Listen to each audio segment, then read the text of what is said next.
Hey, thank you so much. Good afternoon, everyone. I'm Gary Piles, calling in from the office of Claire Gibbs. I want to kick us off with a little bit of housekeeping rules. I am our Davis-Bacon Act, or DBA, compliance lead for the Office of Infrastructure. I want to remind you that this webinar is being recorded. Participation in today's webinar does not confer any disadvantages or advantages to any current or future opportunities. I want to remind you, if you have an existing agreement with us, you can look at the Davis-Bacon Act portion of your FOA, for example, which also includes a link to our website, which is another great source of DBA-related materials. Thanks to everyone that submitted questions. We, at the end of this webinar, are going to end the recording and address some FAQs and questions that came in from the group. With that, let's look at our agenda. You take a moment to look at that. We are joined by two of our leaders that will kick us off with some opening words of wisdom and messaging. We have the Chief of Staff for the Department of Energy, Christopher Davies, and we also have Dr. Kathleen Hogan, the Deputy Principal Undersecretary for the Office of Infrastructure. Christopher, over to you. Thanks so much, Gary, and thanks to everyone here for taking the time to join us this afternoon. The Secretary asked me to thank you all for your partnership thus far, and to reiterate that DOE will continue to work with your teams to get these projects out the door, in the ground, to make our grid and our country cleaner, safer, and more secure. You took the time to be part of this call because you and your teams want to make this work, and so do we. We assure you of that. We understand that the Davis-Bacon Act is new for many utilities, and as such, we will continue to be as flexible and as helpful as we can as we navigate this together. While we have some constraints to work within, our team has searched high and low for the best options for you to achieve weekly pay compliance, which we'll present this afternoon.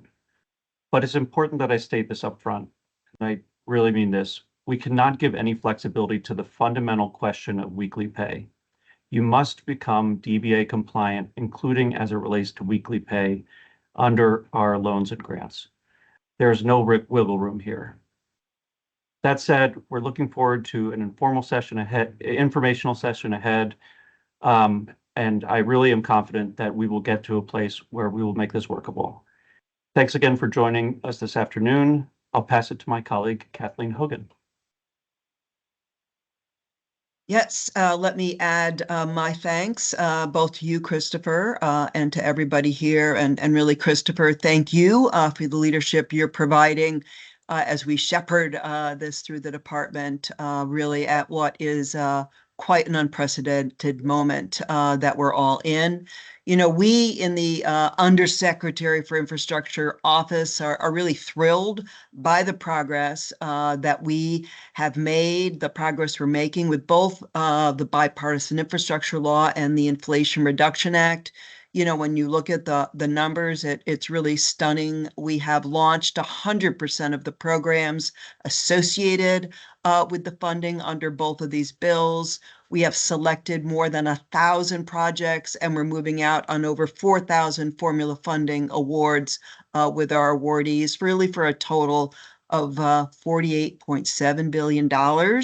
And that is being paired with additional money, of course, from the private sector, where we are securing commitments for more than $60 billion in matched private capital funding. So great progress, but this is really only possible because of the tremendous partnerships we've had with folk across the public and private sectors, folk with the enthusiasm and the passion for the many opportunities that we have for the clean energy future.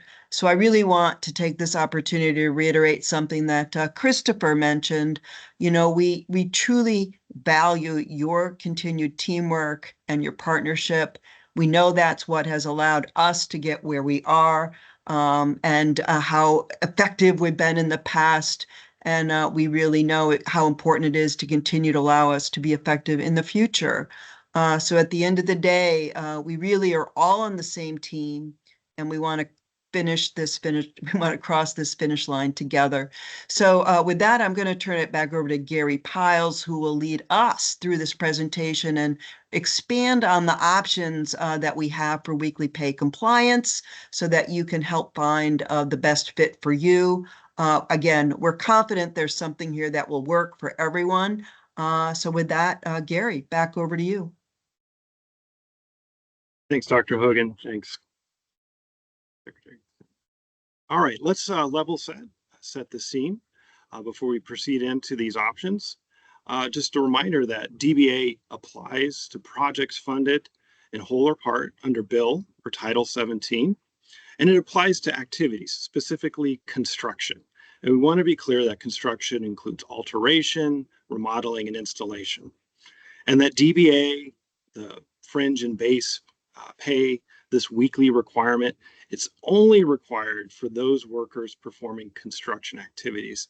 So it doesn't, by proxy, if you will, apply to your entire workforce. It's tied to the work. But fundamentally, DBA requires the pay and weekly pay to be certified and submitted to us. So that's the basic. Let's get into, see if we can move to the next slide. Thank you so much. Sorry, I'm having a little technical difficulties here. All right, we're going to talk about several ways to meet the weekly pay requirements. The one you choose now may change as time goes by. For example, you may start off with something simple such as cash or checks, and then transition over to something more sophisticated such as a third-party provider. But please know that you don't need to come to us for permission or approval to do so. We want to give you maximum flexibility, and it's you that must be comfortable with certifying that you did indeed pay weekly. We've had questions about the costs of these options, and please know that you can request additional funds for DBA compliance.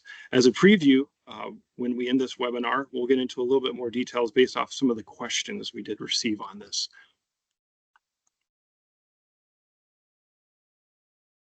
Next slide, please.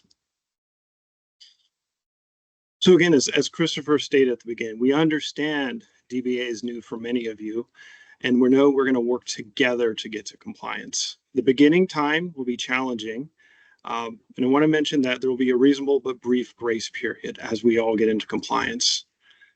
Compliance with DBA is needed when the construction activities begin.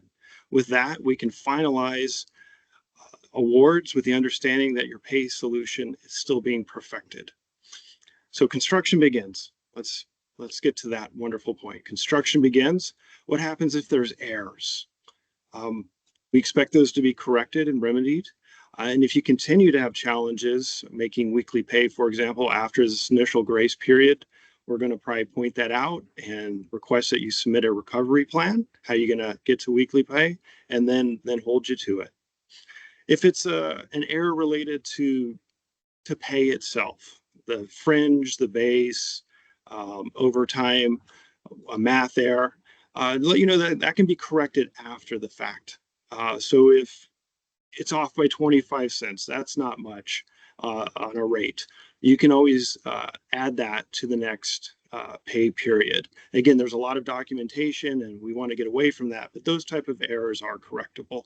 We expect, good faith with your efforts to comply, but we must mention in the most extreme cases that financial assistance could end, and there could be a risk of debarment if there are significant DBA compliance issues. Before we get into all these options, the three options we're going to talk about, all three have the same requirements. To go over these, we're going to hear from John Sullivan from our Office of General Counsel. John and his team support us in many labor law issues. John, over to you. Thanks, Gary. So I'm the Assistant General Counsel for Contractor Human Resources here at DOE. And I just wanted to explain some of the underlying requirements for all of the weekly pay options that we're going to be talking about. So number one, the simplest one, is that you have to pay the prevailing wage with the fringe at what is published in the wage determination at the time. And we'll talk a little bit more about deductions, but generally these wages have to be paid weekly, free and clear of any deductions that do not appear on the list in 29 CFR 3.5. So there can't be any deductions related to the system that you're going to use. Those cannot be put onto the employee to pay for. There can be no reversion, so no returning of money or no charge at the end of the year for that option as well. Employees are not able to opt in or opt out of weekly pay. There are some very nuanced scenarios that we can get into if they arise, but they're extremely rare. So for a general rule, no opt out. They cannot opt out of their statutory requirement. Sufficient to cover the second week with no offsets. Pretty much what I said before. They need to be paid in the week that they're working for the DBA covered work that they're performing. We'll continue to provide guidance to you all, and you do need to be made aware that the record keeping responsibility, which is retaining the certified payroll records for 3 years, is the responsibility of the recipient. All right, and I think those are all of our underlying requirements. So I will turn it back over to Gary. Thanks so much, John. Again, compliance with weekly pay is challenging, especially you have a bi-weekly system. We're going over a few approaches. As you see, these next three don't require you to change your payroll system. However, that is ultimately the ultimate solution is if you can change the frequency of your pay to weekly. But with that, let's get into the first option, which is cash. You can always pay in cash. This method is really often used by small contractors in the true DBA, small construction contracting world. However, for this group, let's assume everyone's bi-weekly. In this scenario, you would need to pay cash in the first week, in which there would be deducted from the bi-weekly amount in the second week. Just like the first week, the second week, that performance must meet all the DBA wage requirements that John just discussed with us. Moving to the next, like we said earlier, you can use more than one option. In addition to cash, you can issue checks. It's not either or, you can go both ways. It's the same concept. Assuming bi-weekly, you would draw a check for the DBA work in the first week and then deduct it from the second. That's cash and check in a nutshell. But let's go to the third approach. There are companies that provide services that can meet weekly pay requirements. We, as the Department of Energy, cannot endorse any company, but by way of example, some of the commonly known companies are ADP, OnPay, Paychex.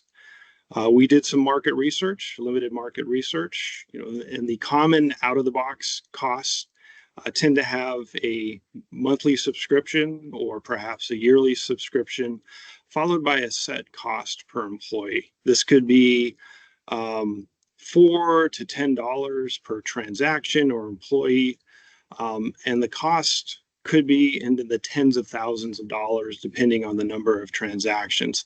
However, we understand our market research is limited. A real specific quote from one of these third-party entities would need to be customized to your particular situations, your payroll, your cybersecurity requirements, and so forth. But just wanted to share that that there are commercial solutions out there. The way it works fundamentally is this third-party provider could do the things we described. They could issue cash, they could issue checks, and most likely they have an account that can be accessed by the worker through an application on their phone, computers, or even a debit card of some nature. But that is the ending result. And as you've heard earlier, by applying the requirements of weekly pay, you can see how the third-party pay application could meet those.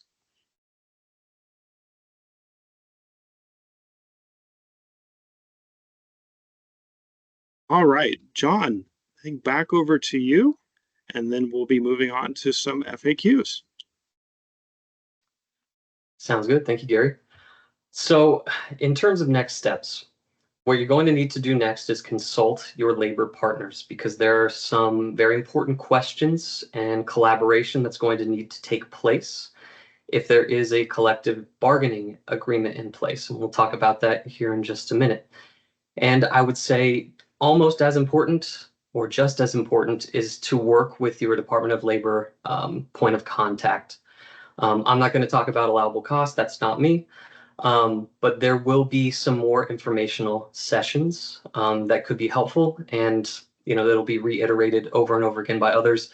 But we are here to assist, and we are here to find those detailed solutions with you and your council to move these projects forward and move them forward as quickly as possible.